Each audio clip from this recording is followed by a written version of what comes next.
உன் தகப்பனையும் உன்னுடைய பெற்றவர்களை இனி கவனிப்பா என்றால் உனக்கு சொர்க்க வாசல் திறந்திருக்கும், உனக்கு சொர்க்கம் வழி கொடுக்கும் என்பது போல அந்த வார்த்தை போட்டிருந்தது. இதே தான் நம்முடைய வேதத்திலே நாம் பார்க்கிறோம். இதை தான் நம்முடைய வேதத்திலும் பார்க்கிறோம். மற்ற நம்பிக்கையில் உள்ளோ அல்லது நம்பிக்கை அற்றவர்களோ தெய்வம் இல்லை என்று சொல்லுகிறவர்கள் கூட பெற்றவர்களை கவனிக்க வேண்டும், பார்க்க வேண்டும் என்ற ஒரு காரியம் இருக்கிறது நாம் பார்க்கிறோம். இதை யாரும் மறுக்க மாட்டார்கள் என்று பார்க்கிறோம். இன்றைக்கு அதிகமாக அந்த முதியோர் இல்லம் என்பது என்ன செய்கிறது என்றால் அதிகமாகி கொண்டிருக்கிறது. அது மாத்திரமல்ல, இன்றைக்கெல்லாம் பார்த்தீங்கன்னா ரொம்ப அதெல்லாம் ஃபேஷன் ஆகி மாறிவிட்டது. இன்றைக்கெல்லாம் ஒரு 50 வயசுக்கு மேலே அல்லது ரிட்டையர்ட் ஆன பிறகு இன்றைக்கெல்லாம் பெரிய பெரிய இடங்களிலே பெரிய நல்ல வசதிகளாக இருக்கிற அவங்களுடைய வீட்டில் என்ன செய்கிறாங்கன்னா, இப்போல்லாம் ஒரு இந்த ஓல்டேஜ் ஹோம் என்று சொல்லுகிற இடத்துல கொண்டு போய் விட்டுட்டு அவங்களும் அங்கே மற்ற பெரியவர்களோடு கூட இருந்து தன் வாழ்க்கையை கழிக்கிறதாகவும் அவர்களுக்காக அந்த இடத்துல 20,000 30,000 என்று சொல்லி அதற்கு மாதம் அதற்கு வாடகை போல் அதை கொடுத்து கொண்டு இன்றைக்கு இருக்கிறதை பார்க்கிறோம். ஆனால் உலகத்தில் இருக்கிற மக்கள் சொல்லுகிறதும் குர்ஆனில் போட்டிருக்கிறது போல உன் பெற்றவர்களை நீ நன்றாய் கவனிப்பாய் என்றால், பார்ப்பாய் என்றால் உனக்கு சொர்க்க வாசல் திறந்திருக்கும் என்றது போலவும் நம்முடைய வேதத்திலும் கூட இந்த வசனத்தை நாம் கவனிக்கிறோம். எங்கே பார்க்கிறோம்? யாத்திராகமம் 20ஆம் அதிகாரம் 12ஆம் வசனத்தை வாசிங்களேன். யாத்திராகமம் 20ஆம் அதிகாரம் 12ஆம் வசனம். உன் தேவனாகிய கர்த்தர் உனக்கு கொடுக்க போகிற தேசத்திலே உன் நாட்கள் நீடித்திருப்பதற்கு உன் தகப்பனையும் உன் தாயையும் கனம் பண்ணுவாயாக என்று சொல்லப்படுகிறது. இந்த வார்த்தை 10 கட்டளையில் ஒரு கட்டளையாக மோசேயினிடத்திலே சர்வ வல்லமையுள்ள தேவன் என்ன செய்தார்? அந்த சீனாய் மலையிலே ஆண்டவர் கொடுத்தார் என்று பார்க்கிறோம். கட்டளையாக ஆண்டவர் கொடுக்கிறார். 10 கட்டளையில் ஒரு கட்டளையாக ஆண்டவர் இதை கொடுக்கிறதை நாம் பார்க்கிறோம். இதே வசனத்தை இயேசு கிறிஸ்துவும் கூட என்ன செய்கிறார்? திரும்பமாக நினைப்பூட்டுகிறதை பார்க்கிறது. இங்கே வாசிக்க லூக்கா 18ஆம் அதிகாரம் 20ஆம் வசனத்தை எடுத்தவங்க வாசிங்க. லூக்கா 18ஆம் அதிகாரம் 20ஆம் வசனம். அப்போ உலகமும் சரி நம்முடைய சத்திய வேதமும் சரி பெற்றவர்களை, அதாவது தகப்பனையும் தாயையும் கனம் பண்ண வேண்டும் என்று என்ன செய்யப்படுகிறது? ஒரு முக்கியத்துவத்தை கொடுக்கிறதை பார்க்கிறோம். ஆனால் இந்த வேத வசனம், இந்த வேத பகுதி, இந்த கட்டளை நீங்கள் நானும் எவ்வாறாக எடுத்துக்கொண்டிருக்கிறோம்? ஒரு சில காரியங்களை முன்பாக சில மாதங்கள் வருடங்களுக்கு முன்பாக கொடுத்த செய்திகளை இதை குறித்து நாம் கவனித்திருக்கிறோம். ஆனால் இன்றைக்கு ஒரு சிலவற்றை, ஒரு தெளிவான ஒரு விஷயத்தை இந்த வசனத்தில் இருக்கிற காரியங்களை நாம் புரிந்து கொள்ளும்படி பரிசுத்த ஆவியானவர் உங்களுக்கும் எனக்கும் கிருபை தருவராக. காரணம் என்னவென்றால், தேவன் கொடுத்திருக்கிற எல்லா வார்த்தைகளையும் இன்றைக்கு நாம் என்ன செய்கிறோம்? அதை கடைபிடிக்கும்படியாக நம்ம ஒரு விசேஷமாக கற்பனைகள், பிரமாணங்கள், இங்கே கொடுக்கப்படுகிற இந்த கட்டளைகளை நாம் பார்க்கும் பொழுது நீங்களும் நானும் என்ன செய்கிறோம்? அதை பின்பற்றும்படியாக நாம் பிரயாசப்பட்டு கொண்டிருக்கிறோம். இன்னைக்கு அநேக கிறிஸ்தவ சபைகளிலும் சரி, வீடுகளிலும் சரி 10 கட்டளைகளை என்ன செய்யறாங்க?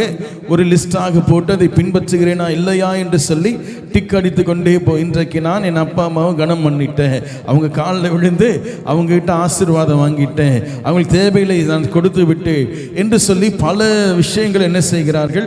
அதை பார்த்து இன்றைக்கு நான் கொலை செய்யாமல் இருந்தேனா, விபச்சாரம் செய்யாமல் இருந்தேனா, களவு செய்யாமல் இருந்தேனா, பொய் சாட்சி சொல்லாமல் இருந்தேனா, அடுத்தவங்க பொருளை இச்சையாமல் இருந்தேனா என்று தங்களை தாங்கள் என்ன செய்கிற நிதானிக்கும்படியாக இந்த 10 கட்டளைகளை பயன்படுத்துகிறவர்கள் உண்டு. இந்த 10 கட்டளையை நான் பின்பற்றுகிற நிமித்தமாக நான் பரலோகம் போய்விடுவேன் என்று சொல்லுகிறவர்களும் உண்டு. அதை தான் நாம் அந்த பேக்கில் பார்த்தது. நீ உன் பெற்றவர்களை நீ கவனிப்பாய் என்றால், சரியான ஞாபகம் அந்த வார்த்தை எக்ஸாக்டா, நீ கவனிப்பாய் என்றால் உன் சொர்க்க வாசல் உனக்கு திறக்கும். அதே போலதான் இன்றைக்கும் கிறிஸ்தவத்திலே இந்த 10 கட்டளைகளை நான் பின்பற்றி விட்டேன் என்றால் நிச்சயமாக நான் பரலோகம் போய்விடுவேன் என்று அவர்கள் நினைத்து கொண்டிருக்கிறார்கள் என்று பார்க்கிறோம். அதை தான் ஆண்டவர் இயேசு கிறிஸ்துவும் ஒரு வாலிபன் வந்து கேட்கிறான், இன்னும் என்னிடத்தில் ஏதாகிலும் குறை இருக்கிறதா? என்னிடத்தில் ஏதாகிலும் நான் என்ன செய்ய வேண்டும்? நான் ராஜ்யத்துக்கு வர வேண்டும் என்றா நான் என்ன பண்ணணும் கேள்வி. ஆண்டவர் சொல்ற கட்டளைகளை பின்பற்றுகிறார். கட்டளைகளை பின்பற்றுகிறேன் என்று அவன் திரும்பவும் என்ன செய்றான், நான் இதெல்லாம் என் சிறு வயது தொடங்கி எங்க அப்பா அம்மா நான் கணம் பண்றேன், நான் பொய் சொல்லாமல் வாழ்ந்து கொண்டிருக்கிறேன், யார் பொருளை நான் இச்சிக்க மாட்டேன் அப்படின்னு சொல்லிட்டு அவன் சொல்லுகிறான். அப்பொழுது ஆண்டவர் சொல்லுகிறார், திரும்பவும் அவனிடத்தில் ஒரு கேள்வி கேட்கும் பொழுது, இந்த 10 கட்டளை நீ பின்பற்றையா? ரொம்ப சந்தோஷம் மகனே, நீ பரலோகத்துக்கு வருவாய் என்று ஆண்டவர் பதில் தராமல் என்ன பதில் கொடுக்கிறார்? இன்னும் என்னிடத்தில் ஏதாகிலும் குறை இருக்கிறதா என்று கேட்கும் பொழுது ஆண்டவர் சொல்லுகிறார், உன்னிடத்தில் இருக்கிற எல்லாவற்றையும் என்ன செய், விற்றுவிட்டு அதை தரித்திரனுக்கு கொடுத்து விட்டு அதன் பின்பு என்னை பின்பற்றி வா என்று ஆண்டவர் சொல்லுகிறார். அப்போ கட்டளைகளும் பிரமாணங்களையும் பின்பற்றுகிறது நோக்கம் இந்த உலகத்திலும் சரி, மற்ற மதங்களிலும் சரி, கிறிஸ்தவத்திலும் சரி, தவறான ஒரு எண்ணத்திற்குள்ளே நீங்களும் நானும் வாழ்ந்து கொண்டிருக்கிறோம். தகப்பனையும் தாயும் கனம் பண்ணுவது நிச்சயமாக நமக்கு கொடுத்திருக்கிற பெரிய ஒரு பொறுப்பு. இப்படி மூக்கு கீழே கையை வச்சு பாருங்க, சுவாசம் இருக்கிறதா, இப்படி கிள்ளி பாருங்க, வலிக்கிறதா. அப்போ அடிப்படையாக மனுஷன் செய்ய வேண்டிய விஷயம் தன் தகப்பனையும் தாயும் என்ன செய்யணும், பராமரிக்கணும். அதில் எந்த மாற்றமும் கிடையாது. அதை செய்கிறது நிமித்தமாக மார்த்தட்டி கொண்டு போகிற பிள்ளைகள் உண்டு. அவர்களை கொண்டு போய் எங்க அப்பாவை என்ன செஞ்சிருக்க, பெரிய இருக்கிறதுல இந்த ஏரியாவிலே இருக்கிற பெரிய ஒரு இடம், ஹோம், அது அதில் கொண்டு போய் சேர்த்துட்டு மாதம் அவர் 25,000 ரூபாய் நான் கட்டுறேன் அப்படின்னு சொல்லிட்டு என்ன செய்கிறாங்க. அப்படி போல இன்றைக்கு ஏன்னா நானும் வேலை செய்கிறேன், மனைவியும் வேலை செய்கிறா, பிள்ளைகளும் ஸ்கூலுக்கு போயிடுறாங்க, அவங்கள பார்க்கறதுக்கு முடியல அப்படின்னு சொல்லிட்டு கேர்டேக்கர்லாம் வச்சு இன்னைக்கு பெற்றவங்களை என்ன செய்கிறாங்க, பார்த்து கொண்டு இருக்கிறவர்கள் உண்டு. அது சரி தவறு என்று நான் சொல்லுவதற்கு வரலை. ஆனால் இதை நாம் செய்ய வேண்டும், அது நம்முடைய பொறுப்பு. அது நம்முடைய பொறுப்பு. பெற்றவர்களை கவனிக்க வேண்டியது நம்முடைய பொறுப்பு. அவங்க என்னதான் எவ்வளவு விஷயங்கள் நமக்கு என்ன செய்யலாம், கோபம் மூட்டினாலும் சிலர் சொல்லுவாங்க, எப்படி நம்முடைய வாழ்க்கை ஒரு சுழற்சி, ஒரு சைக்கிள் போன்றது. என்னவாம், ஆரம்பத்தில் குழந்தையாக எப்படியாக ஒரு 5 வயது 6 வயது வரைக்கும் அல்லது 10 வயது வரைக்குமே அந்த பிள்ளைகளுக்கு என்ன தேவை, எப்படி நடக்கணும், எப்படி போகணும், எதை சாப்பிடணும், எதை தொடணும், எதை தொடக்கூடாது, எப்படி ட்ரெஸ் போடணும் என்று சொல்லி கொடுக்கிறது. நாம் அப்படி போலதான் வயதான பிறகும் அவருடைய நிலை மாற்றப்படுகிறது என்று சொல்லப்படுகிறது. எப்படியாக திரும்பமாக ஒரு குழந்தை நிலைக்கு தான் என்ன செய்கிறோம், ஒரு மனிதன் போகிறான் என்று பார்க்கிறோம். அப்படி என்றால் அவர்கள் அடம் பிடிப்பாங்க, அவங்களுக்கு கோபம் வரும், அவங்க பல விஷயங்களை செய்வார்கள். ஒரு குழந்தையை போலதான் அவங்க மாறிவிடுவார்கள் என்று சொல்லப்படுகிறது. அதே நம்முடைய வாழ்க்கையிலும் சில காரியங்களை நாம் அனுபவித்துக் கொண்டிருக்கிறோம். மறதி ஏற்படும், சில விஷயங்களை மறந்துடுவாங்க, சில விஷயங்களை சொல்லிக்கொண்டே இருப்பாங்க. நடந்த விஷயங்கள், தங்களுடைய வாழ்க்கையிலே நடந்த எல்லா சுவாரஸ்யமான விஷயங்களை போய் உட்கார்ந்து அவங்க பார்த்து சொல்லிக்கொண்டே இருப்பாங்க. ஏன்னா அது அவர்களுக்கு சந்தோஷம், அது என்ன செய்ய, தங்களுக்கு ஒரு ஃப்ரீனஸ், ஒரு டிப்ரெஷன் அவர்களுக்கு என்ன செய்கிறது, குறைக்கிறது என்று பார்க்கிறோம். அதில் எந்த மாற்றமும் இல்லை, எந்த தவறும் இல்லை. அவர்களை கவனிக்க வேண்டும், அவர்களுக்கு தேவையானவர்களை கொடுத்து நாம் என்ன செய்யணும், நடத்தணும். ஆனால் நம்முடைய சத்திய வேதம் சொல்லுகிறது, உன் தகப்பனையும் தாயையும் கனம் பண்ணுவாயாக என்று சொல்லுகிறது. உங்க பெற்றவங்களை பார்த்துக்கோ, உன்னை பெற்றவர்களை நீ பார்த்துக்கொள், உன் கனம் பண்ணு அப்படின்னு வேதம் சொல்லி இருக்கிற பொதுப்படையாக இருக்கிறதுன்னு அர்த்தம். பொதுப்படையாக உன் பெற்றவர்களை நீ என்ன செய், பார்த்துக்கொள் என்று வேதம் சொல்லி இருக்கும் என்றால், உங்க அம்மா அப்பாவை என்ன செய், நீ பார்த்துக்கொள் என்று சொல்லுகிறது போல உன் பெற்றவர்களை நீ பார்த்துக்கொள். அந்த பெற்றவர்களை 2 பேருமே அடங்கிடுவாங்க, ஒருத்தர் தகப்பன், இன்னொருத்தர் தாய். ஆனால் வேதம் தெளிவாக நமக்கு என்ன செய்கிறது என்றால், நம்மை பெற்றவர்களை பிரித்து நமக்கு காட்டுகிறது, பிரித்து நமக்கு என்ன செய்கிறது, வெளிப்படுத்துகிறது. என்னவாம், உன் தகப்பனையும் உன் தாயையும் கனம் பண்ணுவாயாக என்று. அப்ப ஆண்டவர் வெறும் என்ன செய்கிறார், மிகவும் பர்டிகுலராக ஆண்டவர் அந்த வசனத்தை என்ன செய்கிறார், பேசுகிறார். உன்னை பெற்றவர்களிலே 2 பேர் உண்டு, அந்த 2 பேரை நீ கனம் பண்ண வேண்டும் என்று ஆண்டவர் சொல்லுகிறார். கர்த்தருடைய பரிசுத்த நாமத்திற்கு ஸ்தோத்திரம் உண்டாவதாக. சரிங்க, இப்போ நமக்கு பெற்றவர்கள் என்ன செய்கிறார்கள், இருக்கிறார்கள், சந்தோஷம். சில குடும்பங்களில் சில பிள்ளைகளை பார்ப்பீங்களா, பிறந்த பொழுதே தன் பெற்றவர்களை, தன் தாயை இழந்தவர்கள் உண்டு, தன் தகப்பனை இழந்திருக்கிறவர்கள் உண்டு. தாய் தகப்பனுடைய அன்பை காணாத பிள்ளைகள் இந்த உலகத்தில் எத்தனையோ பேர் இருக்கிறார்கள். சமீபங்களில் கூட அநேக நடந்த அந்த சுனாமி அந்த பேரழிவின் நிமித்தமாக அநேக என்ன செய்கிறதுங்க இடங்கள், இந்தோனேஷியா போன்ற ஸ்ரீலங்கா போன்ற இடங்களில் அநேக பாதிப்புகள் ஏற்பட்டது என்று பார்க்கலாம். பெற்றவர்கள் இழந்திருக்கிறார்கள், தகப்பனை இழந்தவர்கள் உண்டு, தாய் இழந்தவர்கள் உண்டு, என் பிள்ளைகளை இழந்தவர்கள் உண்டு. அப்படிலாம் இந்த உலகத்தில் நடந்து கொண்டு இருக்கிறது என்று பார்க்கிறோம். மிகவும் மிகவும் கடினமான ஒரு சூழ்நிலையிலே அநேக பிள்ளைகள் கடந்து போகிறார்கள் என்று பார்க்கிறோம். ஒற்றையாக தன் வாலிப பிள்ளைகள் என்ன செய்கிறார்கள், பெற்றவர்கள் இல்லாமல் என்ன செய்கிற தாய் தகப்பன் இல்லாமல் நடந்து போகிற தங்கள் வாழ்க்கையில் அநேக துன்பங்களை கஷ்டங்களை சந்தித்தவர்களாக போகிறார்கள். இன்னைக்கெல்லாம் சிங்கிள் பேரண்ட் அப்படின்றாங்க. ஒன்று அப்பா மாத்திரம் இருப்பாங்க, மனைவி இருக்க மாட்டாங்க, மனைவி மாத்திரம் இருப்பாங்க, அப்பா மாத்திரம் இருப்பாங்க. இப்படியாக சிங்கிள் பேரண்ட் என்று சொல்லி தன் பிள்ளைகளை வளர்ப்பதற்கு எங்கள் அம்மா எவ்வளோ கஷ்டப்பட்டாங்க தெரியுமா அப்படின்னு சொல்லிட்டு என்ன செய்ய, இன்றைக்கு பிள்ளைகள் என்ன செய்கிறார்கள், தன்னை பெற்ற தாயை என்ன செய்கிறார்கள், அழகாக அவர்களை குறித்து சொல்லுகிறதெல்லாம் பார்க்கிறோம். அப்போ பிள்ளைகள் பெற்றவர்கள் இருக்கிறவர்கள் பிள்ளைகள் என்ன செய்யலாம், அவர்களை கவனிப்பதற்கோ அவர்களை கனப்படுத்துவதற்கோ நமக்கு என்ன உண்டுங்க, வாய்ப்பு உண்டு. அந்த காரியங்கள் நம்மளால பண்ண முடியும். ஆனால் பெற்றவர்கள் இல்லாதவர்கள் யாரை கனம் பண்ண முடியும்? அப்ப இந்த வேத வசனம் பிறந்த பொழுது, தாயின் கருவிலிருந்து வெளிவந்த பொழுது ஏதோ பிரச்சனை நிமித்தமாக சில இடங்களில் பார்க்கிறோம், தாய் மரித்து போகிற சூழ்நிலைகள் ஏற்படுகிறது. அந்த பிள்ளை என்ன செய்கிறது, சிங்கிள் பேரண்டை கொண்ட பிள்ளையாக அது வளர்கிறது. அப்பா மாத்திரம் இருக்கிறாங்க, இன்னும் பல விஷயங்கள் நடக்கிறது. அப்படி என்றால் இந்த வேத வசனம் பெற்றவர்களை கொண்டிருக்கிற பிள்ளைகளுக்காக மாத்திரம் தான் சொல்லப்படுகிறதோ? உன் பெற்றவர்களை கனம் பண்ணு அப்படின்னு சொல்லிட்டு சொல்லுகிற அந்த வார்த்தை, உனக்கு அப்பா அம்மா இருக்கிறாங்க, அப்பா அவங்களுக்கு கவனம் பண்ணு, இல்லைன்னா என்னங்க பண்றது? அப்ப இந்த 10 கட்டளை ஒரு கட்டளை அந்த பிள்ளையால பின்பற்ற முடியாதே. இந்த வசனத்தை நாம் நேரடியாக நம்ம என்ன செய்கிறோம், எடுத்துக்கொண்டிருக்கிறபடினாலே இன்றைக்கு நமக்கு பெரிய ஒரு ஒரு பின்னடைவை என்ன செய்கிறது, கொண்டு வருகிறதாக இருக்கிறது. காரணம் என்னன்னா, மனுஷனுடைய அடிப்படையாக சுபாவமாக இருக்க வேண்டியவைகளை இன்றைக்கு நான் செய்து கொண்டு என்ன செய்கிறேன், நான் இதை செய்து விட்டேன்.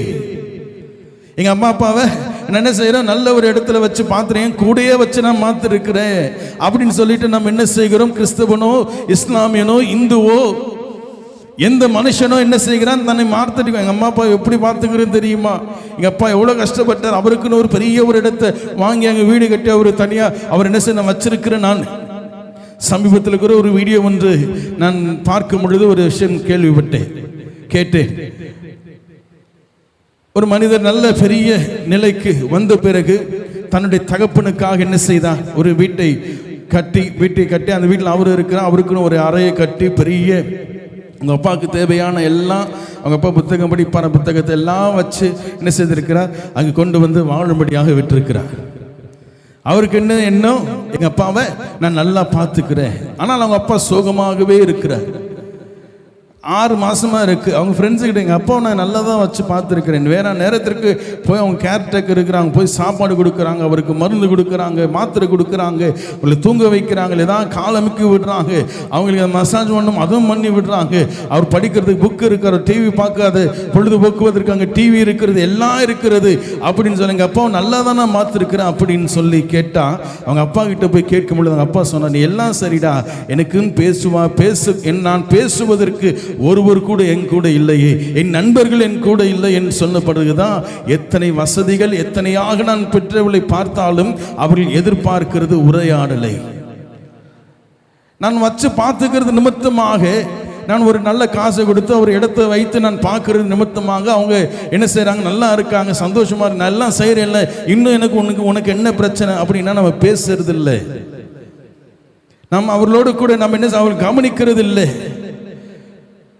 இந்த உலகத்தில் இருக்கிற ஒரு மனுஷனா பிறந்த இந்த விஷயங்களை நாம் செய்யணும்.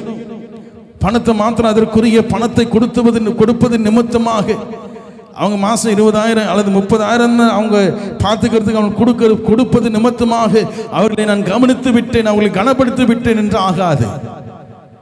இன்றைக்கு நீங்களே நானும் தகப்பன் தாயினுடைய உறவை நீங்களே நானும் என்ன செய்யணுங்க, புரிந்து கொண்டவர்களாக இருக்கணும்.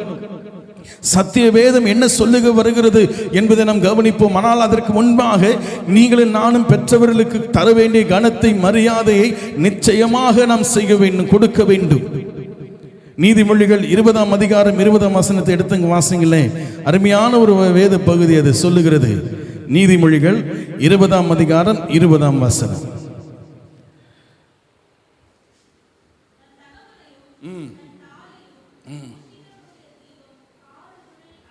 போதும். தன் தகப்பனையும் தாயையும் தூஷிக்கிறவனுடைய தீபம் காரிருளில் அணைந்து போகும். அப்போ நீதிமொழிகள் ஆண்டவர் நீதிமொழிகள் எழுதின சாலமோன் சொல்லுகிறார், தன் தகப்பனையும் தாயையும் தூஷிக்கிறவன். இன்னும் அநேக விஷயங்களை நாம் சொல்லிக்கொண்டே போகலாம். வேதத்தில் இருக்கிற உலகத்தில் நாம் பார்க்க முடியும். அவர்களை கவனிக்கிறவர்கள், அவர்களுக்கு மரியாதை செலுத்துகிறவர்கள், அவர்களுக்கு கனத்தை கொடுக்கிறவர்களாக, அவர் தேவையை சந்திக்கிறவர்களாக. இந்த வசனத்தை பார்த்து யூத ஜனமும் இஸ்ரவேல் ஜனமும், ஏன் இஸ்லாமியம் கூட, ஏனென்றால் பழைய ஏற்பாட்டை கொண்டுதான் இஸ்லாமியம் அமைக்கப்பட்டிருக்கு, அடிப்படையாக கொண்டுதான் இஸ்லாமியம் என்ன செய்திருக்குங்க, அமைக்கப்பட்டிருக்கிறது. ஆகவே தான் அவங்களும் பெற்றவர்களுக்கு நீ கனம் பண்ணணும்னு சொல்றாங்க. அவர்கள் எல்லாம் என்ன நினைக்கிறாங்களோ, அதற்குரிய பணத்தை நான் கொடுத்து விட்டால் போதும். யார பெற்றவங்களை பார்த்துக்குரிய அந்த பணத்தை நான் 15,000மோ 20,000மோ நான் உனக்கு கொடுத்துட்றேன், நீங்க அவங்களை நல்லா பார்த்துக்கோங்க அப்படின்னு நான் கொடுப்பது நிமித்தமாக நான் என்ன செய்து என் கடமையை நான் முடித்து விட்டேன் என்று நினைக்கிறார்கள். யூத ஜனமும் அப்படிதான் இருந்தது. பெற்றவர்களுக்கு அந்த வசனம் எங்க இருக்கு ஞாபகம் இல்லை. ஆனால் அந்த வேத பாரகனும் பரிசேயனும் சொல்றான், உங்க அப்பா அம்மா பார்த்துக்க முடியலையா, அவங்க பார்த்துக்கக்கூடிய அந்த தொகை என்னவோ அதை அவங்களுக்கு மாசம் கொடுத்துரு, அதற்கு இது ஈடாயிடும் அப்படின்னு சொல்றாங்க. ஆனால் வேதம் நமக்கு, உங்களுக்கும் எனக்கும் சொல்ல வருகிற, உன் தாயையும் தகப்பனையும் கனம் பண்ணுவாயாக என்ற வசனத்தினுடைய அந்த வார்த்தையினுடைய நோக்கம் என்ன? இன்றைக்கு வசனத்தின் அந்த நாம் சொல்ற வார்த்தையினுடைய நோக்கத்தை புரிந்து கொள்ளாமல் நாம் என்ன செய்கிறோம், இப்படி சொல்லிட்டாங்க என்ன அப்படின்னு தவறான ஒரு எண்ணத்திற்குள் போயிடுறோம். நேரடியாக அப்படியே எடுத்துடுறோம். அறிவு இருக்கா உனக்கு அப்படின்னு கேட்டா, அந்த அறிவு இருக்கா என்ற வார்த்தையினுடைய நோக்கம் எதற்கு நாம் சொல்லுகிறோம்? அப்ப எனக்கு மூளை இல்லைன்னு பேசுறீங்க அப்படின்னு சண்டை போட்டு என்ன செய்யறோம், பெரிய பிரச்சனை ஆயிடுது. ஆனால் அவங்களுக்கு கேட்டது இந்த சிறிய விஷயம் கூட உன்னால் செய்ய முடியாமல் இருக்கிறதே, அப்போ உனக்கு ஞானம் இருக்கிறதா என்ற கேள்வி, எந்த நோக்கத்திற்காக அந்த வார்த்தை கேட்கப்பட்டது என்பதை நாம் புரிந்து கொள்ள வேண்டும். அநேக வார்த்தைகள் இன்றைக்கு மனுஷன் தன்னுடைய வாழ்க்கையில பிரிந்திருப்பதற்கு, கணவன் மனைவி பிரிந்திருப்பதற்கு, பெற்றோர் பிள்ளைகள் பிரிந்திருப்பதற்கு காரணம் என்ன தெரியுங்களா? தவறான ஒரு எண்ணத்திலே நாம் என்ன செய்கிறோம், ஒருவரை ஒருவர் புரிந்து கொண்டு நாம் வாழ்ந்து கொண்டிருக்கிறது தான் காரணம் என்று பார்க்கிறோம். அவங்க சொல்ற வார்த்தை நம்ம தப்பா புரிஞ்சுக்கிறோம், நம்ம சொல்ற வார்த்தை அவங்க தப்பா புரிஞ்சுக்கிறாங்க. ஆனால் இன்றைக்கு நீங்கள் நானும் கவனிக்க வேண்டிய ஒன்று, இந்த உலகத்தின் காரியத்திலும் அவர்களுக்கு நாம் தர வேண்டிய கனத்தை, மரியாதையை, அவங்க கூட இருந்து அவர்களை பார்த்துக்கொண்டு அவர்கள் தேவையானவர்களை செய்து அவர்களோடு கூட பேசி அவர்களோடு கூட நேரத்தை செலவு பண்ணி, அவங்க என்ன தப்பு செஞ்சாலும் சரி, எப்படிப்பட்டவர்களாக இருந்தாலும் சரி, அவர்களுக்குரியவைகளை நாம் செய்கிறவர்களாக நீங்களும் நானும் இருக்க வேண்டும். அது நமக்கு நல்லது, அது நமக்கு நல்லது என்று பார்க்கிறோம். பழைய இதுல கூட சொல்லுவாங்க, ஒரு அப்பா அவர் மிகவும் முடியாதவராக தன் பிள்ளை என்ன செய்கிறார், அவர் கொண்டு போய் அந்த வீட்டு வாசல்ல இருக்கிற அந்த திண்ணையில தான் படுக்க வச்சிருப்பாங்க. பல நாளங்களும் அவருக்கும் தனியாக ஒரு தட்டு, அவருக்கும் தனியாக ஒரு டம்ளர் வச்சுருப்பாங்க. அதில் தான் சாப்பாடை போடுவாங்க, கொடுப்பாங்க, எல்லாம் பண்ணுவாங்க. கடைசியில் அந்த அப்பா இறந்துருவார். அவங்க அப்பாவை கொண்டு போய் என்ன செய்வாங்க, அடக்கம் பண்ணிட்டு திரும்பி வரும் பொழுது அந்த மகனுடைய மகன் அந்த தாத்தாவுடைய பேர் என்ன செய்கிறான், அந்த தட்டையும் டம்ளரையும் எடுத்துட்டு போகிறான்.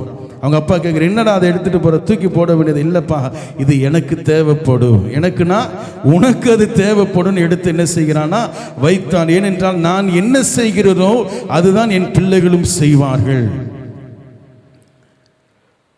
அப்போ இத்தனையாக இந்த விஷயங்களில் இருக்கும் பொழுது எத்தனை சாக்கிரதை உள்ளவர்களாக நீங்களும் நானும் பார்க்கணும்.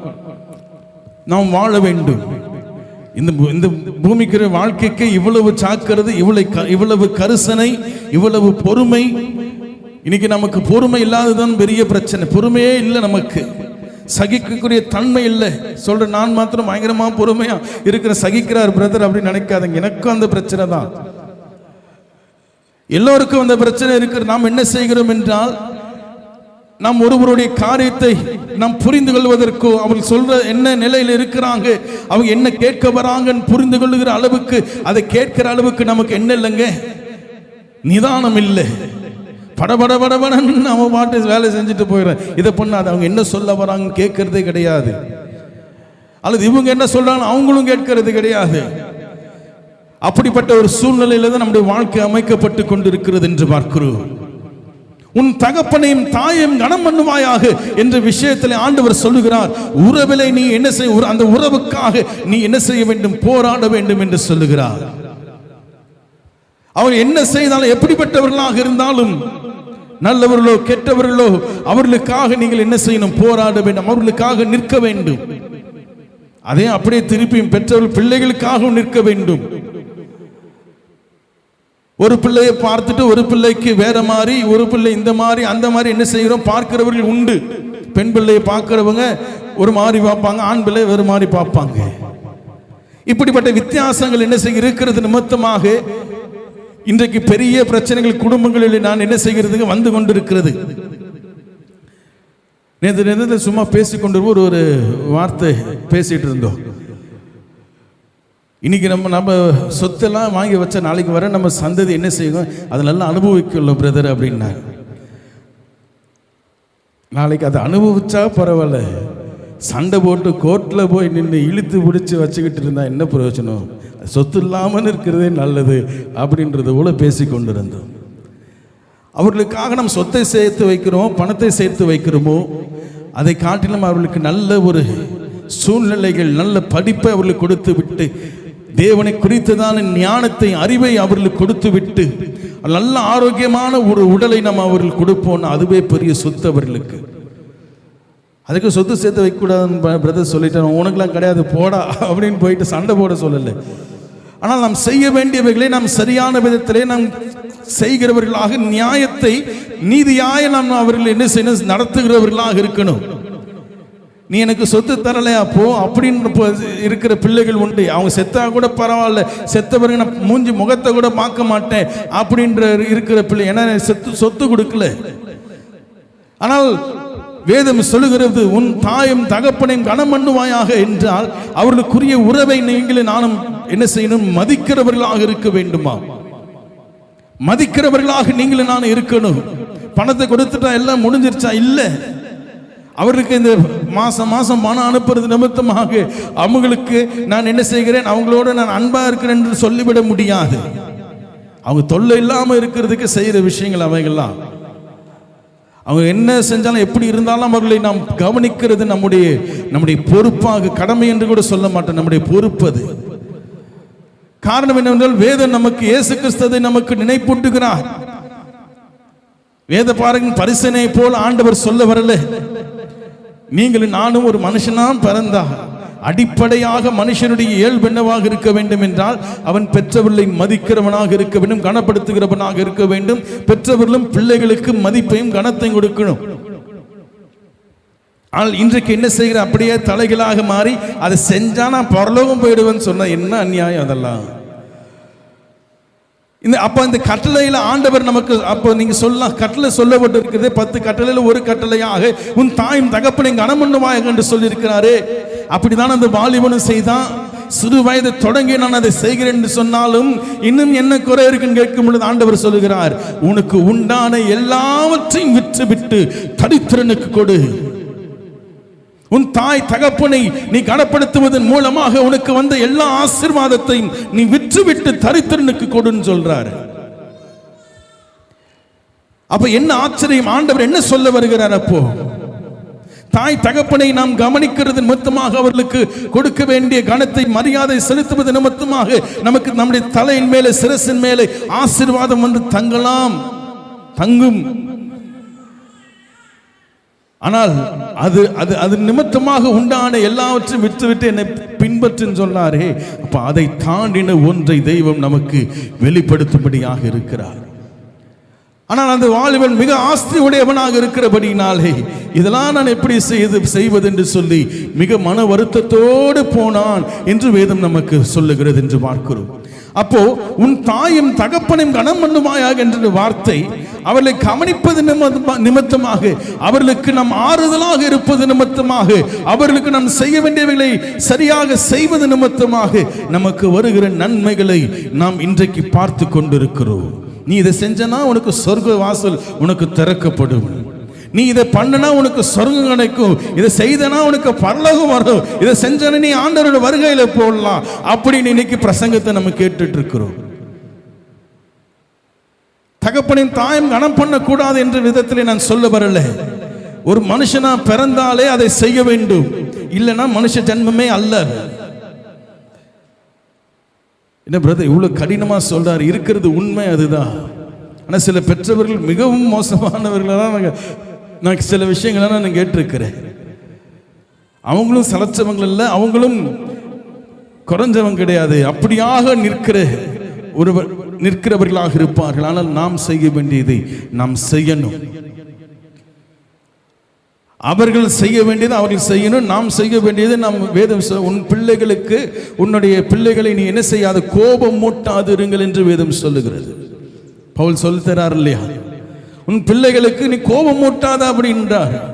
அப்போ எல்லோருக்கும் உரிய இந்த உறவானது தேவன் நமக்கு இந்த உலகத்தில் நம்ம கொடுத்திருக்கிற உறவு ஒரு விஷயத்தை நமக்கு வெளிப்படுத்தும். அதை நாம் புரிந்து கொள்வதற்காக தான் உன் தாயையும் தகப்பனையும் கனம் பண்ணுவாயாக என்று ஆண்டவர் நமக்கு வெளிப்படுத்துகிறார். இந்த வசனத்தின் மூலமாக இந்த கட்டளை நிமித்தமாக உங்களுக்கு எனக்கு ஆண்டவர் ஒரு விஷயத்தை வெளிப்படுத்துகிறார். அது சொல்றார், பிரித்து சொல்லுகிறார். உன் பெற்றவர்களை நீ என்ன செய்ய, மதிக்க வேண்டும், கனம் பண்ண வேண்டும் என்று சொல்லாமல் உன் தாயையும் உன் தகப்பனையும். ஏன் ஆண்டவர் அப்படிப்பட்ட ஒரு விதத்தில் பிரித்து நமக்கு காட்டுகிறார் என்கிறதை நாம் புரிந்து கொள்ள வேண்டும். இந்த உலகத்திலே நீங்கள் நானும் பெற்றவர்கள் மூலமாக தான், நம் தாய் தகப்பன் மூலமாக தான் இந்த உலகத்திற்கு நாம் வந்திருக்கிறோம். அது அப்படி நான் வரல பிரதர் அப்படின்னு சொல்றதுக்கு ஒருத்தனும் சொல்ல முடியாது. எல்லோரும் அதற்கு என்ன, இந்த ஒரு நியதிக்கு, இந்த விதிக்கு உட்பட்டவர்கள். அதை மீறி ஒருத்தன் வருகிறான் என்றால் அவன் மனுஷ ஜன்மமே அல்ல என்பதுதான் நமக்கு என்ன செய்யணும் சொல்லணும். இனி குளோனிங் இன்னைக்கு போன்ற பல விஷயங்கள் என்ன செய்யறாங்க, செய்தாலும் கூட அவர்களால் என்ன, தாய் தகப்பன் அல்லாமல் அவர்களால் எதையும் செயல்படுத்தும் இந்த பூமியில எந்த உயிரும் உண்டாக்கப்படாது. மனுஷனை சொல்ற எந்த ஜீவன், எந்த மனுஷ ஜீவனும் எந்த தேசத்தில் எங்கே இருக்கிறவனாக இருந்தாலும் தாய் தகப்பன் இல்லாமல் அவனால் என்ன செய்ய முடியாதுங்க, பிறக்க முடியாது. அப்ப இங்க சொல்லப்படுகிற வார்த்தை, உன் தாயும் தகப்பனையும் கனம் பண்ணுவாயாக என்றால், தாய் தகப்பன் இருக்கிறவர்கள் கனம் பண்ண முடியும். அல்லது சிங்கிள் பேரண்டா அம்மா மாத்திரம் இருக்கிறாங்க, அப்பா இல்லைன்னா அவங்க அம்மாவை கனப்படுத்தி இந்த கட்டளை நம்மால பின்பற்றி விட முடியும். அல்லது அப்பாவை கனப்படுத்தி இந்த கட்டளை நம்மால பின்பற்ற முடியும். தாய் தகப்பன் இல்லாத அனாதை பிள்ளைகளுக்கு அனாதைகளாக ஒற்றையாக நின்று கொண்டிருக்கிறவர்கள் இந்த வசனத்தை எப்படிங்க கடைபிடிக்க முடியும்? வேதம் நம்முடைய சத்தியம் என்பது, வேதம் என்பது எல்லோருக்கும் சமமானது. எல்லா சாதியினரும், எல்லா மக்களும், அவன் அனாதையோ, அவன் ஏழையோ, அவன் பணக்காரனோ, எல்லோருக்கும் உரியதாக நம்முடைய சத்திய வேதம் இருக்கிறது. ஒருவனுக்கு சார்ந்து நம்முடைய சத்திய வேதம் இல்லை, தெய்வமும் இல்லை. அப்படி என்றால் ஆண்டவர் இந்த வசனத்தை எதற்காக சொல்லுகிறார்? ஒவ்வொரு மனிதனும் புரிந்து கொள்ள வேண்டியது, ஒருவர் மூலமாக, ஒரு தாய் தகப்பன் என்கிற இருவர் மூலமாக இந்த உலகத்தில் நான் பிறந்திருக்கிறேன் என்கிறது ஒவ்வொருவனும் என்ன செய்யணும், உணர்ந்து கொள்ள வேண்டும். நானாக பிறந்தவன் அல்ல, நானாக உருவாக்கப்பட்டவன் அல்ல, நானே எழுந்து நடந்தவன் அல்ல. என்னை காரம் பிடித்து என்னை நடத்தினவர்கள் உண்டு. நான் கீழே விழுந்த பொழுது என்னை தாங்கினவர்கள் உண்டு. அப்படி என்றால் தேவன் இந்த சத்திய வேதம் நமக்கு சொல்ல வருகிறது என்ன? உன் தாயையும் தகப்பனையும் கனம் பண்ணுவாயாக என்றார். அவர்களை கவனிக்கிறதையோ அவர்களை பார்க்கிறதையோ குறித்து இந்த வேத வசனம் நமக்கு சொல்லுகிறதாக நமக்கு சொல்லப்பட்டாலும் அவர்களை கவனிக்க வேண்டியது நம்முடைய பொறுப்பு. அதில் எந்த மாற்றமும் இல்லை. மனுஷனா பிறந்தா செய்யணும். ஆனால் அதை தாண்டின ஒன்றை தெய்வம் உங்களுக்கு எனக்கு வெளிப்படுத்துகிறார். தாய் தகப்பன் என்று பிள்ளைகள் எத்தனை பிள்ளைகள் தாய் தகப்பன் இல்லாமல் அனாதைகளாக நின்று கொண்டிருக்கிறார்கள். பெற்றவர்கள் யார் என்று தெரியாமல் நின்று கொண்டிருக்கிறார்கள். உன் தாயும் தகப்பனையும் கனம் பண்ணுவாயாக என்றால் என்னை பெற்றவர்கள் யார் என்று எனக்கு தெரியலையே, என் தாய் யார் என்று எனக்கு தெரியலையே, என் தகப்பன் யார் என்று எனக்கு தெரியலை, எப்படி நான் கனப்படுத்த முடியும்? அப்பா அம்மா இருக்கிறவங்க கனப்படுத்திடலாம், அல்லது தாய் இருக்கிறவங்க அப்பா இருக்கிறவங்க கனப்படுத்திடலாம். தாய் தகப்பனையில் அப்ப கார்டியன் என்ன செஞ்சிடறாங்க, கொண்டு வந்து கார்டியன் எனக்காக கார்டியனாக இருக்கிறவர்கள். எங்க அப்பா அம்மாவுக்கு பதில் இவங்க என்னதான் என்ன பார்த்துக்கிறவங்க அப்படின்னு சொல்லிட்டு நம்ம என்ன செய்கிறோம், இருக்கிறோம். ஆனால் வேதம், சத்திய வேதம் நமக்கு தெளிவாக ஒரு விஷயத்தை சொல்லுதுங்க. இந்த உலகத்தில் ஒவ்வொரு மனிதனும் தாய் தகப்பன் மூலமாக பிறந்தவன், தானாக பிறந்தவன் அல்ல. இது பெரிய கண்டுபிடிப்பா பிரதர் அப்படின்னு கேட்கலாம். பெரிய கண்டுபிடிப்பு என்று நான் சொல்ல வரல. இதில் உள்ள அர்த்தத்தை நாம் புரிந்து கொள்ள வேண்டும், நோக்கத்தை புரிந்து கொள்ள வேண்டும். இந்த வேத வசனம், இந்த கட்டளை சொல்லப்பட்டதின் நோக்கத்தை புரிந்தவர்களாக நீங்களே நானும் வாழ வேண்டும். படைப்பாளி இல்லாமல் படைப்பு இல்லை என்பதை தேவன் உங்களுக்கு எனக்கு உணர்த்துகிறார். தகப்பன் தாய் தகப்பன் இல்லாமல் பிள்ளைகள் இல்லை என்பது எப்படி உண்மையோ, இந்த உலகத்திலே படைப்பாளி இல்லாமல், கிரியேட்டர் இல்லாமல் கிரியேஷன் இல்லை. ஹல்லேலூயா. அப்ப ஆண்டவர் உங்களுக்கு எனக்கும் இந்த வசனத்தின் மூலமாக சொல்ல வருகிறது. ஆண்டவர் என்ன நமக்கு சொல்ல வருகிறார்? உன் தகப்பனின் தாயும் கனம் பண்ணு, அவங்கள வயசான காலத்தில் கடைசி காலத்தில் கைவிட்டுறாது, அவங்கள பார்த்துக்கோன்னு சொல்றாரு. இல்ல, ஆனா அதை செய்யணும், அதுல எந்த மாற்றம் கிடையாது. ஆனால் இந்த வசனம் நமக்கு உணர்த்துகிறது என்ன தெரியுங்களா? ஒவ்வொரு மனிதனும் தாய் தகப்பனை கொண்டவர்களாக பிறக்கிறார்கள் என்பதை ஒவ்வொருவனும் புரிந்து கொள்ள வேண்டும். அப்படி என்றால் படைப்பாளி இல்லாமல் படைப்பு இல்லை. தாய் தகப்பன் இல்லாமல் அனாதைகள் உண்டு, அனாதைகளாக இருக்கிற பிள்ளைகள் உண்டு, தாங்களை பார்த்துக் கொள்ளுகிற பிள்ளைகள் உண்டு. ஆனால் ஆண்டவர் இந்த விதத்தில் பேசியிருப்பார் என்றால் அப்ப அவங்களுக்கு அநியாயம் செய்கிறது போல் ஆகிவிடும். 10 கட்டளையில் ஒரு கட்டளை அவங்களால் பின்பற்ற முடியாமல் அவர்களால் போய்விடும். ஆனால் ஆண்டவர் அதை சொல்லல. அந்த வார்த்தை கனப்படுத்துகிற விஷயத்தை, அவங்களுக்கு மரியாதை கொடுக்கிறதையோ அவங்களை பராமரிக்கிறதை குறித்த தெய்வம் சொல்லல. ஒவ்வொரு மனிதனும் புரிந்து கொள்ள வேண்டிய விசேஷமாக இந்த வேதத்தை கடைபிடிக்கிறவன், படிக்கிறவன், இதன்படி நடக்கும்படியாக ஆசைப்படுகிறவன் புரிந்து கொள்ள வேண்டியது, ஒவ்வொரு மனிதனும் இந்த உலகத்திலே ஒவ்வொரு படைப்பும் படைப்பாளையை கொண்டு படைக்கப்பட்டிருக்கிறது. ஒவ்வொரு கிரியேஷனும் அதற்கு பின்பாக கிரியேட்டர் இருக்கிறார் என்பதை புரிந்து கொள்ள வேண்டும் என்பதற்காக தான் சொல்லுகிறார், உன் தாயையும் தகப்பனையும் கனம் பண்ணுவாயாக. படைப்பாளியை கனம் பண்ண வேண்டும் என்று சொல்லுகிறார். உன் தாயும் தகப்பனையும் கனம் பண்ணுவாயாக என்றால் பிள்ளைகள் தங்களை பெற்றவர்களை, தங்களை உருவாக்கினவர்களை ஆண்டவர் கனம் பண்ணும்படியாக சொல்லுகிறார். அப்ப நீங்களும் நானும் எப்படி அதை எடுத்துக்கொண்டு இருக்கிறோம்? படைப்பாளி இல்லாம, சிருஷ்டிகர் இல்லாம சிருஷ்டி இல்லை என்பதை ஒவ்வொருவனும் புரிந்து கொள்ள வேண்டும் என்பதின் அர்த்தம்தான் உன் தாயையும் தகப்பனையும் கனம் பண்ணுவாயாக. அப்ப பிள்ளை அதாவது பெற்றவர் இல்லாமல் பிள்ளைகள் வர முடியாது. ஆனால் அனாதைகள் என்று ஆக்கப்பட்டாலும் அவர்கள் பெற்றவர்கள் மூலமாக தான் வந்தவர்கள். அப்படி என்றால் ஒரு படைப்பாளி இருக்கிறார் என்பதை அந்த பிள்ளைகள் புரிந்து கொள்ள வேண்டும்.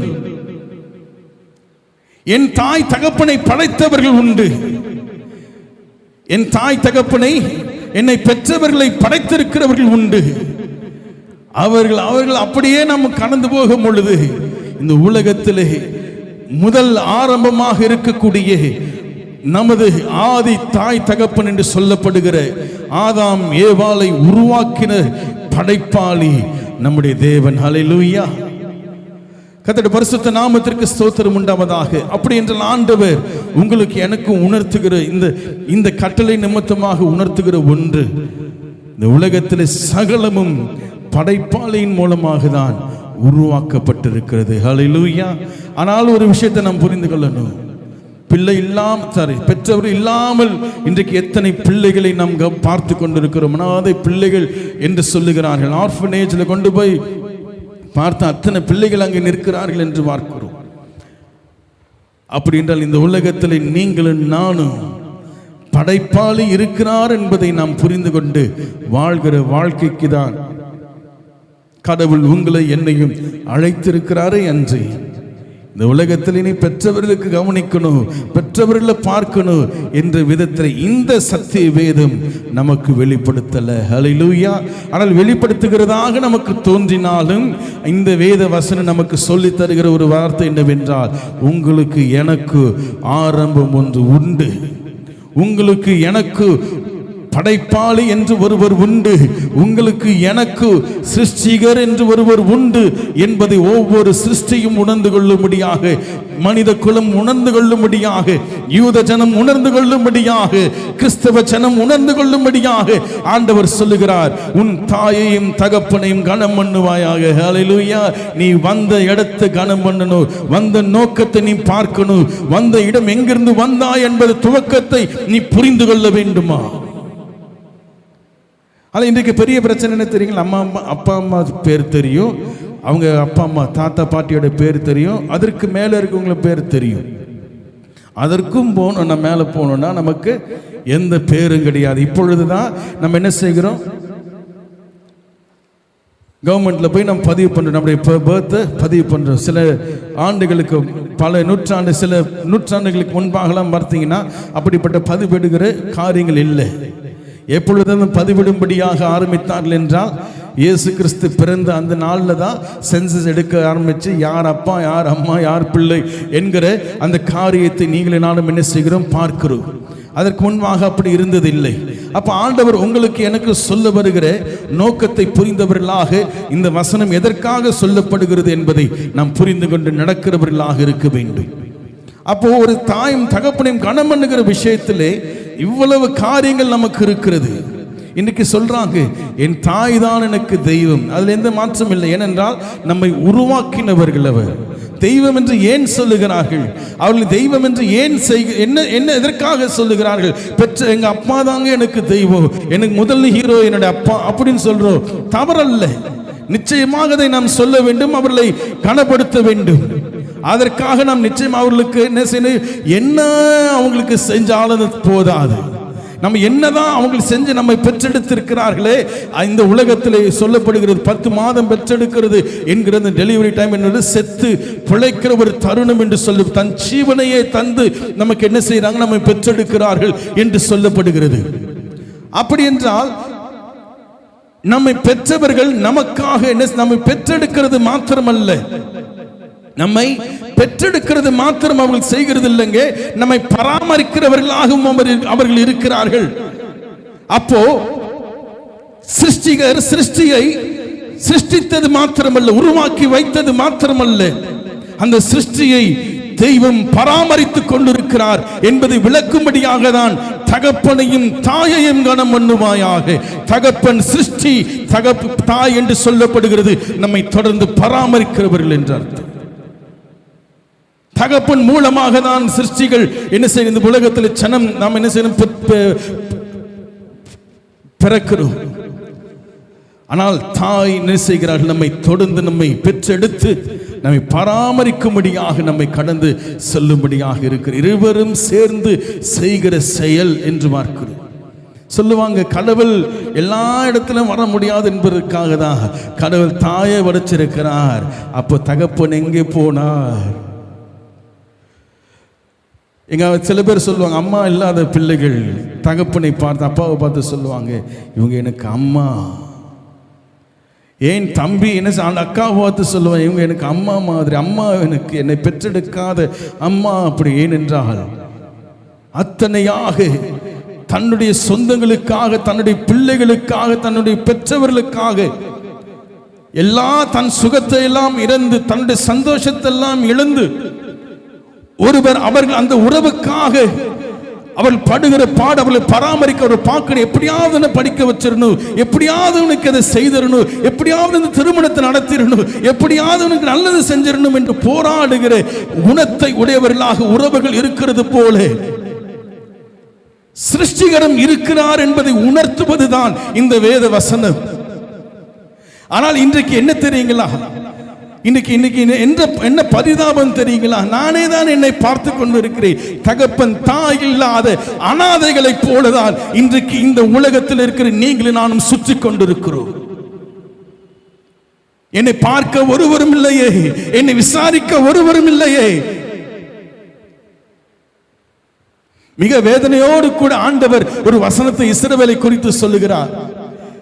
இஸ்ரவேல் என்னை மறந்து போனது, இஸ்ரவேல் என்னை உதறி தள்ளினது. மோசே, அவர்கள் உன்னை தள்ளவில்லை, என்னை தள்ளினார்கள்.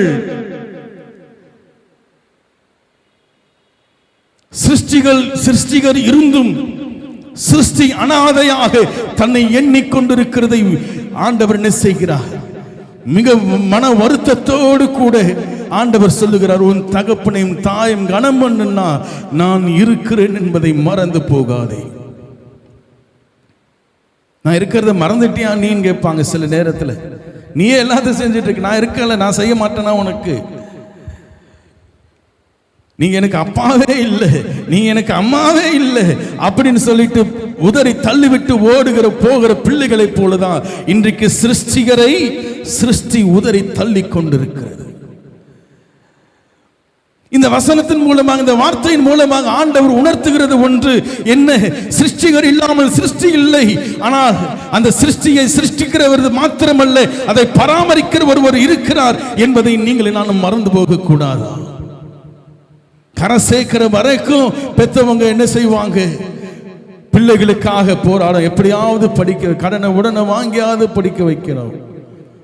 நான் கஷ்டப்பட்டா பரவாயில்ல, நீ நல்லா இரு, கேட்கறதெல்லாம் வாங்கி கொடுப்பாங்க. நான் தான் என்ன செய்யல, எங்க வீட்டில் எங்க அப்பா தான் அப்பெல்லாம் வசதி இல்லை, ஆனால் நீ கேட்கறதெல்லாம் நான் வாங்கி தருகிறேன் என்று சொல்லி பிள்ளைகளுக்கு வாங்கி கொடுத்து, பிள்ளைகளை பராமரித்து, பிள்ளைகளுக்கு சட்டைகளை நல்ல ட்ரெஸ்ஸை வாங்கி கொடுத்து போட்டு அழகு பார்த்து,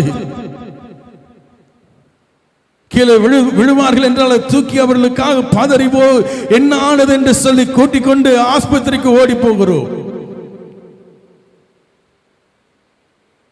உலகத்தின் தகப்பன்மார்களே, உலகத்தில் பெற்றவர்களே, உங்களுக்கு நல்ல ஈவுகளை கொடுத்திருக்கும் பொழுது பரலோகத்தில் இருக்கிற நம்மை படைத்தவர், நம்மை சிருஷ்டித்தவர் நன்மையானவைகளை தராமல் இருப்பாரோ? அந்த உணர்வு நமக்கு இருக்க வேண்டும். இன்னைக்கு பெற்றவர் இல்லாத பிள்ளைகளை போலதான் இன்றைக்கு என்ன செய்கிறோம்? அந்த பிள்ளைகள் அழுகிறது, ஐயோ எங்க அம்மா அப்பா இல்லையே, நான் பிறந்த பொழுதே எங்க அம்மா இறந்துட்டாங்க, நான் என்ன செய்ய வளர்ந்து எங்க அப்பா என்ன ஆக்சிடென்ட்ல இறந்துட்டார் என்று அந்த பிள்ளைகள் அனாதைகளாகி நின்று கொண்டு இருக்கிறது போலதான், எத்தனை வழிகளை கொண்டவர்களாக இருக்கிறது போலதான் இன்றைக்கு நீங்களும் நானும் வழியை கொண்டவர்களாக இருக்கணும். இந்த பூமியில் தேவன் நமக்காக கொடுத்திருக்கிற பெற்றவர்களுக்காக நான் ஸ்தோத்திரத்தை செலுத்துகிறேன். நமக்காக ஆண்டவர் என்ன செய்ய சில உறவுகளை நமக்கு கொடுத்திருக்கிறார். எல்லா உறவுகளும் ஒரு சில நாட்கள், நம்முடைய நாட்கள் 80, 90, இப்ப 70, 60 தாண்ட கூட கஷ்டம். அத்தனையாக இன்றைக்கு நம்முடைய பலவீனங்கள் நம்மை தாக்கி கொண்டு இருக்கிறது. இருக்கிற காலங்கள் வரைக்குமாக அதை சரியான விதத்தில் நம்ம என்ன செய்யணும்? அதை பிரயோஜனப்படுத்தி கொண்டு பெற்றவர்களுக்கு செய்ய வேண்டியவர்களை பொறுப்புகளை செய்து, பிள்ளைகளுக்கு செய்ய வேண்டிய பொறுப்புகளை செய்து, நான் என்னத்தை தூக்கி கொண்டு போக ஒன்றும் கிடையாது. ஆனால் அதன் நடுவிலே நாம் புரிந்து கொள்ள வேண்டிய ஒன்று, இந்த உலகத்தில் ஒருவேளை நான் அனாதையாக்கப்படுவேன், இந்த உலகத்தில் ஒருவேளை தாய் இல்லாமல் நான் இருப்பேன், இந்த உலகத்தில் ஒருவேளை தகப்பனா இல்லாமல் நான் வாழ்ந்திருக்கலாம், ஆனால் தாய் மறந்தாலும் நான் உன்னை மறப்பதில்லை என்று சொல்லுகிற தெய்வம் உங்களுக்கு எனக்கு உண்டு என்பதை ஒரு நாளும் நான் மறந்து போகக்கூடாது. ஹல்லேலூயா.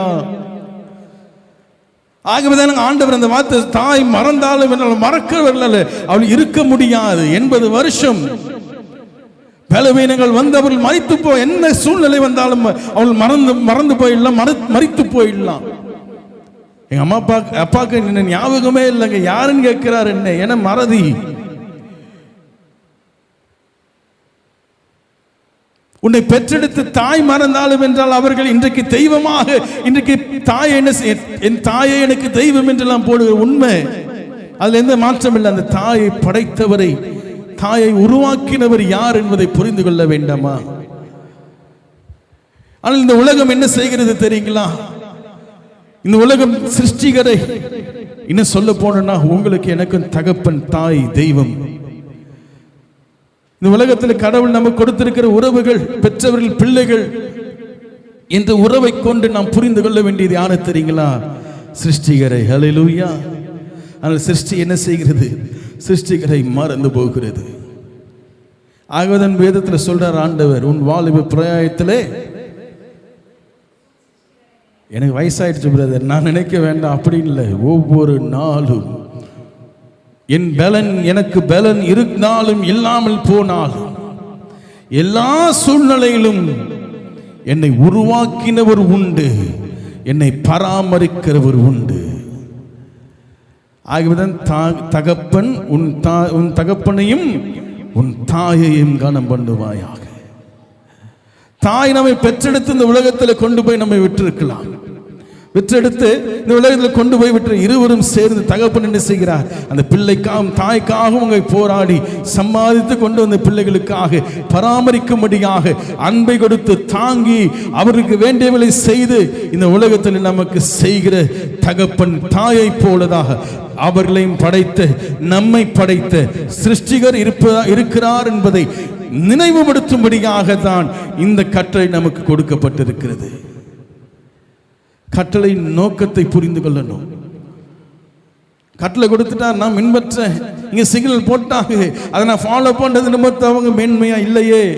சிக்னல் இல்லைன்னா கூட ஃபாலோ பண்றது தான் மேன்மை. கட்டளை கொடுத்தது நிமித்தமாக, ஃபாலோ பண்றது நிமித்தமாக, அதற்காக கிடைக்கிற பலனை பெற்றவனாக வாழ்கிறவன் அல்ல, வாழ்கிறவனாக நீங்கள் நானும் இருக்கக்கூடிய யூத ஜனம் அது பண்ணது, இஸ்ரவேல் ஜனம் அதை செய்தது. 10 கட்டளைகளை பின்பற்றி கொண்டு, ஆண்டவரே இந்த கட்டளை நான் பின்பற்றி கொண்டு என்னை ஆசீர்வதியும், ஆண்டவரே இந்த கட்டளை நான் பின்பற்றி இருக்கிறேன் என்னை ஆசீர்வதியும் ஆசீர்வதியும் என்று சொல்லி ஆசைகளை, சொத்துக்களை சேர்த்து வைத்து இஸ்ரவேல் ஜனம், இன்னைக்கு அப்படித்தானே கிறிஸ்தவ ஜனமும் இருக்கிறது. இன்னைக்கு அப்படிதான், நான் எல்லா கடமையை செஞ்சுட்டேன், நான் ஜெபம் பண்ணிட்டேன், நான் சர்ச்சுக்கு ஒழுங்கா போறேன், ஆண்டவரே என்னை ஆசீர்வதிங்க. அவனை ஆசீர்வதிக்கிறீரே, என்ன மாத்திரை ஆசீர்வதிக்க மாட்டேங்கிறீங்க. ஜெபம் பண்ணி இன்னைக்கு நம்ம ஆசீர்வாதத்தை பெற்றுக்கொள்ளும்படியாக தான் நாம் ஓடிக்கொண்டு இருக்கிறோம். தேவனை தேடுகிறது கடமை அல்ல. கடமை என்று வரும் பொழுது பிரதிபலனை நாம் எதிர்பார்த்து விடுவோம். தேவனை தேடி வருகிறது, சபைக்கு வந்து தேவனை ஆராதிக்கிறது, சபைக்கு வந்து தேவனுடைய வார்த்தைகளை கேட்பது என்பது கடமையாக, அது ஒரு கஷ்டமாக இன்னைக்கு நம்ம எண்ணிக்கொண்டு இருக்கிறோம். சனிக்கிழமை நைட் ஆச்சுன்னா காலைல சர்ச்சுக்கு போகணுமா அப்படின்னு என்ன சோர்ந்து போயிடுறோம். ஒரு நாள் லீவ் ஆச்சு தூங்கலாம் அப்படின்னு பார்த்தா, இது எப்படி தெரியுங்களா? பெற்றவங்களை பிள்ளைகள் பராமரிக்கிறதற்கு, அவர்களுக்கு கனப்படுத்துவதற்கு சமம். இது தேவனை தேடுகிறது என்பது எத்தனை அருமையா ஆண்டவர் இந்த விஷயங்களை நமக்கு சொல்லி போயிருக்கிறார். இன்னைக்கு நம்ம உலகத்தில் இருக்கிற பெற்றவர்களை நாம் பின்பற்றி விட்டு, அவர்களுக்கு கணத்தை செய்து விட்டு, நான் முடிச்சாயிட்டு எல்லாம் செய்து விட்டு, அப்படி அல்ல. கட்டளைகளை பின்பற்றுகிற நிமித்தமாக நான் பரலோகம் போய்விட இல்லைங்க.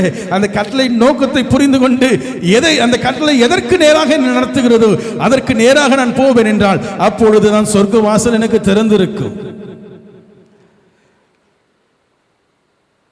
தாயும் தகப்பனையும் கனம் பண்ணுகிற விஷயத்துல திரும்பவும் சொல்ற, அது நம்ம கண்டிப்பா செஞ்சாகணும். மனுஷனா இருந்தா செஞ்சு ஆகணும். அதுல எந்த மாற்றம் இல்லை. சொத்துக்காக பணத்திற்காக அவங்க தொல்லை பண்றாங்க, ஒரே பிரச்சனையாக ஒரே தொல்லையா இருக்கு அப்படின்னு சொல்லிட்டு நம்ம என்ன செய்கிறோம், ஒதுக்கி விடுகிறோம், அந்த ஓல்டேஜ் ஹோம்ல கொண்டு போய் சேர்த்துடுறோம். நீ ஏன் இன்னும் கிடக்கிற, சாக மாட்டியா அப்படின்னு கூட திட்டிடுறோம். ஆனால் அவர்களை கவனிப்பது, அவர்களை பராமரிப்பது மிகவும் மிகவும், அவங்க நம்மளுக்கு பராமரிச்சிருக்கிறாங்க. அவங்க நம்மளை என்ன செய்திருக்காங்க, பெற்றெடுத்திருக்கிறார்கள், சிருஷ்டித்திருக்கிறார்கள். சிறு வயதிலே நான் செய்த எத்தனையோ காரியங்களை பொறுத்தவர்களாக, நான் என்ன கேட்டாலும் எப்போ என்ன கேட்டாலும் நமக்கு செய்கிறவர்களாக பெற்றோர்கள் இருந்தார்களே. இன்றைக்கு அவர்களை பொறுத்து கொண்டு போவதற்கு நமக்கு மனம் இல்லை.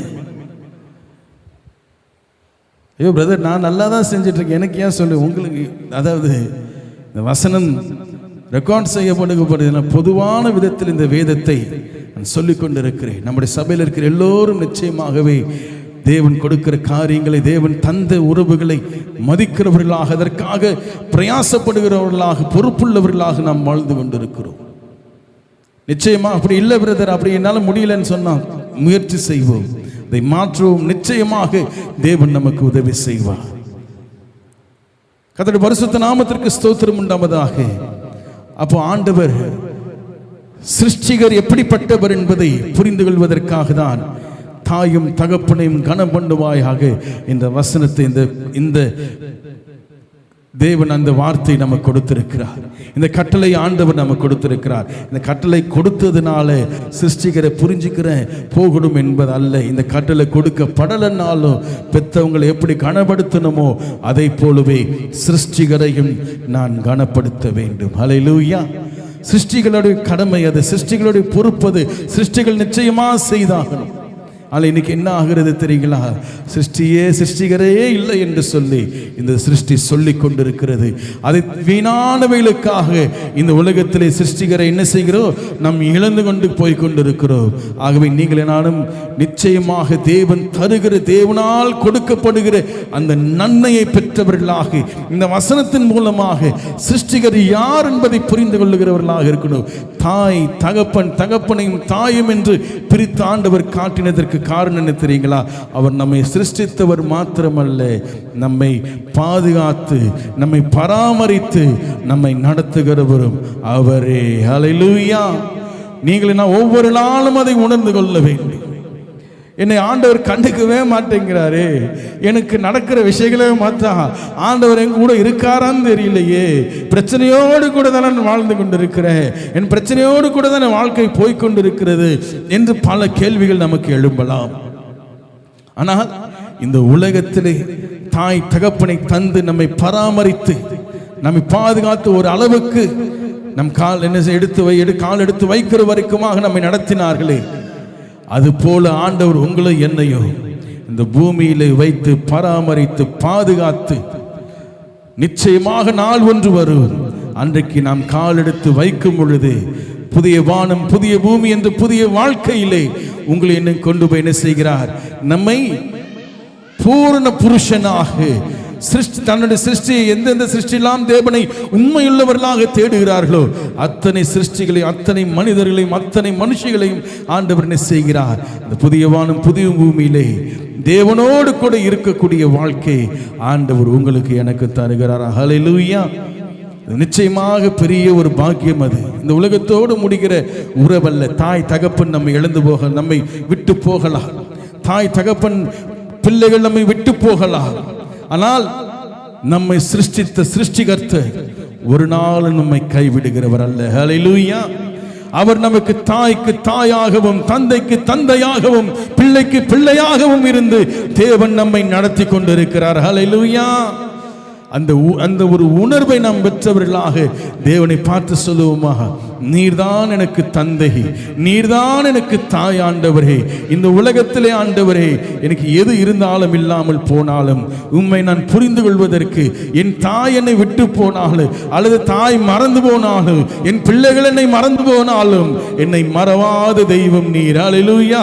என்னை மறவாத நீர், பெற்றெடுத்தவர் நீர், என்னை சிருஷ்டித்தவர் நீர் ஆண்டவரே என்று உணர்வை பெற்றவர்களாக இந்த உலகத்தில் நம்ம கண்ணு மூடுற வரைக்கும் உணர்வை பெற்றிருப்போம். கண்ணை திறந்தா அவர் மடியிலே நாம் கிடப்போம். ஹல்லேலூயா. அந்த ஒரு சந்தோஷத்தோடு கூட ஆண்டவரை பார்த்து சொல்லுவோம், என் தகப்பனும் என் தாயும் நீர் ஆண்டவரே என்று சொல்லி கர்த்தரை மேம்படுத்தி பாடுவோமா?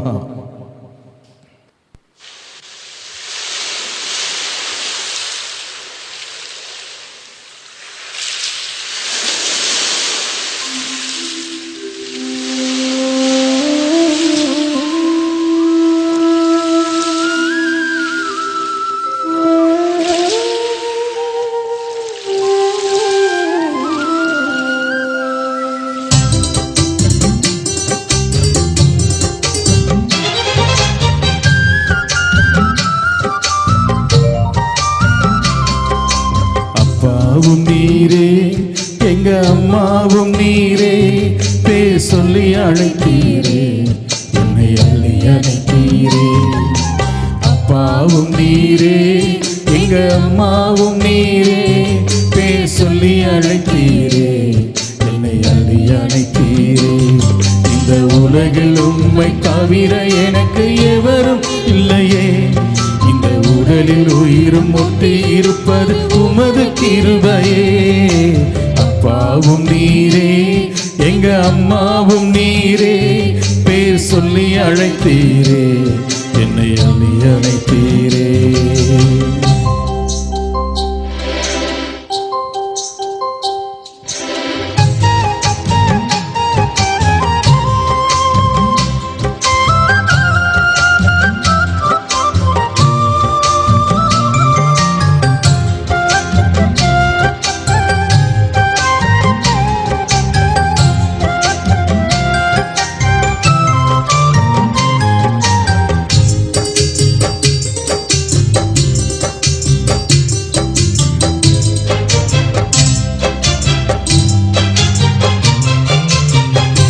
முகத்தை பார்த்ததில்லை, தந்தை முகம் பார்த்ததில்லை, சொந்தம் என்றும் பந்தம் என்றும் சொல்லிக்கொள்ள எவரும் இல்லை.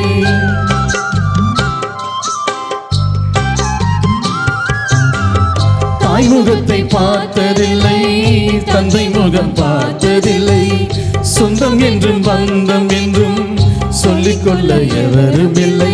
நீ எனக்கு தந்தையானி, நான் உமக்கு பிள்ளையானே.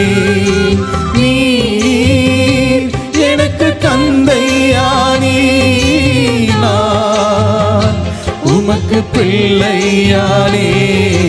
அப்பாவும் நீரே, எங்க அம்மாவும் நீரே, பேர் சொல்லி அழைத்தீரே, என்னை அள்ளி அழைத்தீரே.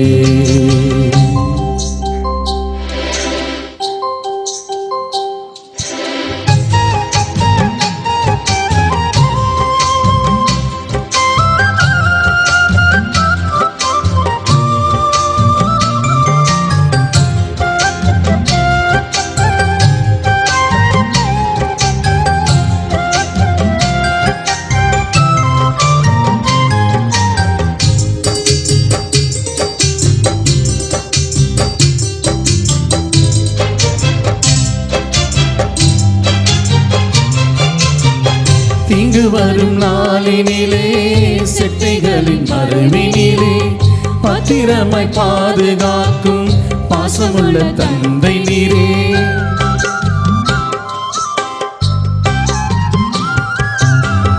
தீங்கு வரும் நாளினிலே, செட்டைகளின் மறைவினிலே, பத்திரமாய் பாதுகாக்கும் பாசமுள்ள தந்தை நீரே. நீ செய்த நன்மைகளை நான் மறப்பது நியாயம் இல்லை. நீ செய்த நன்மைகளை நான் மறப்பது நியாயம் இல்லை. ஆமே. அப்பாவும் நீரே, எங்க அம்மாவும் நீரே, பேர் சொல்லி அழைத்தீரே, என்னை அள்ளி அழைத்தீரே.